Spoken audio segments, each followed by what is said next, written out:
Six national news channel కు స్వాగతం. నేటి ముఖ్యాంశాలు.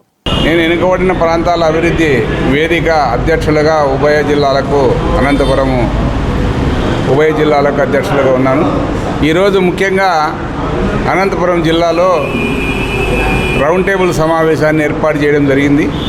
ఈ సమావేశానికి అమరావతి నుంచి, రాష్ట్రం నుంచి రాజశేఖరరావు గారని ఆయన విశ్లేషకులు అమరావతిలో జరుగుతున్నటువంటి అవినీతి గురించి, అమరావతిలో జరుగుతున్నటువంటి లక్షల కోట్ల అవినీతి గురించి కేంద్ర హైకోర్టుకు ఒక అవినీతి పైన ఒక లెటరు రాసి అందరితో సంతకాలు పెట్టించి సిబిఐ ఎంక్వైరీకి వేయాలనేటువంటి ఉద్దేశంతో ఆయన రాష్ట్రమంతా తిరుగుతూ మన అనంతపురం జిల్లాలో ప్రెస్ క్లబ్లో రౌండ్ టేబుల్ సమావేశానికి రావడం జరిగింది.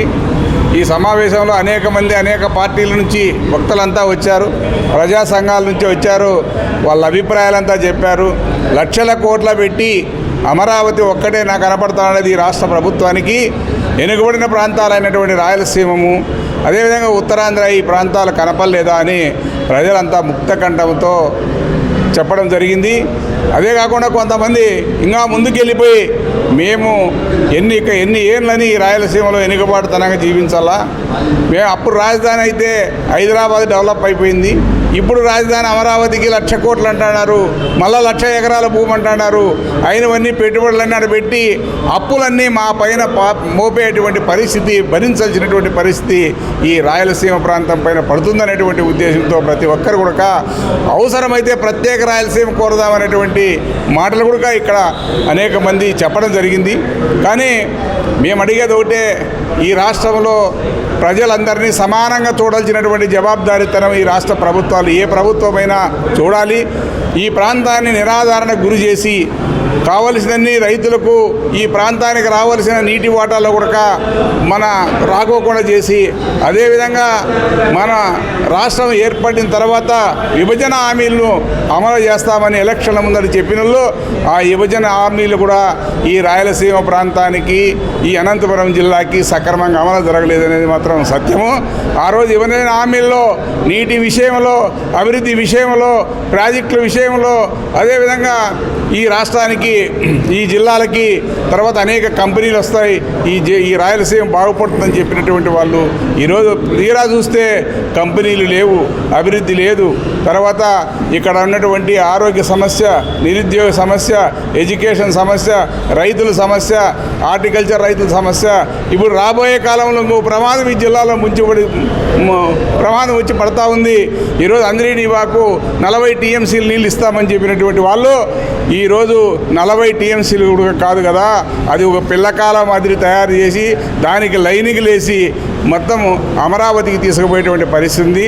రాబోయే కాలంలో జలాలు, గ్రౌండ్ వాటరు, ఆ జలాలన్నీ కూడా ఇంకిపోయేటువంటి పరిస్థితి ఉంది. గత కాలంలో మాత్రము కరువుతో బాధపడి తాగడానికి నీళ్ళు లేనటువంటి పరిస్థితి ఉన్నటువంటి పరిస్థితి మళ్ళా తిరిగి రాయలసీమలో అనంతపురం జిల్లాకి రాబోతుంది. అందుకోసమే ప్రజలు ఉద్యమించాలా, ఈ ప్రభుత్వాన్ని కళ్ళు తెరిపిల్లా, మనకు న్యాయంగా విభజన హామీల్లో కానీ అంతకుముందు కానీ వీళ్ళు చెప్పినటువంటి మాటే మన న్యాయ రాజధాని ఆ కర్నూలులో పెడతామని చెప్పారు.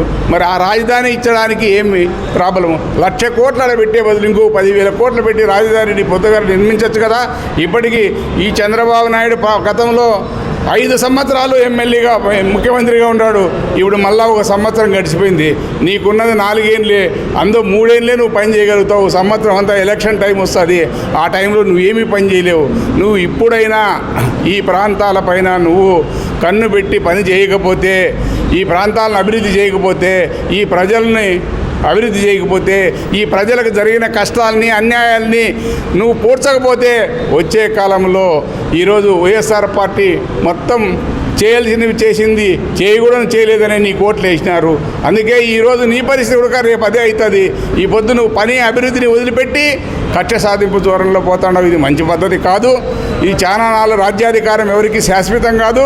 ఈరోజు జరిగినది రేపు నీకు జరగకోకుండా పోదు. మరి మీ వాళ్ళనందరినీ కూడా నిర్బంధిస్తారు. ఇప్పటికే చెప్తా ఉన్నారు ఆయన, మీరు ఇక్కడ ఆ రోజు మేము స్కూల్ డెవలప్ చేసినాం, మీరు జైలు డెవలప్ చేసుకోండి, మేము వస్తే మిమ్మల్ని అందరినీ దాంట్లోకి పంపిస్తామంటున్నారు అంతా.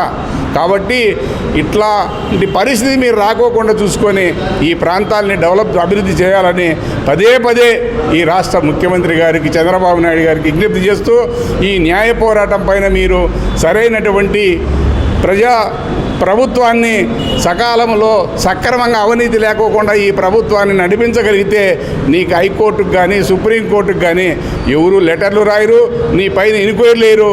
రేపు పొద్దున నీ పైన మొత్తం సిబిఐ అంతా మొత్తం నీ పైన చుట్టుకుంటుంది. ఈ అవినీతి కనుక బట్టబయలైందంటే మీరు అందరూ కూడా జైల్లో పడి ఉంటారు. ఈరోజు దేశంలో అనేక మంది ముఖ్యమంత్రులు జైలు పాలయ్యారు, అందరికీ తెలిసినటువంటి సత్యమే. ఆ పరిస్థితి రాకుండా చూసుకోండి. వచ్చిన ఆదాయాన్ని సక్రమంగా ప్రజలకు పంపిణీ చేసి ఆ వెనుకబడిన ప్రాంతాలన్నిటికీ కూడా సక్రమంగా అభివృద్ధి చేయాలని పదే పదే ఈ వేదిక ద్వారా మేము కోరుతూ ఉన్నాము.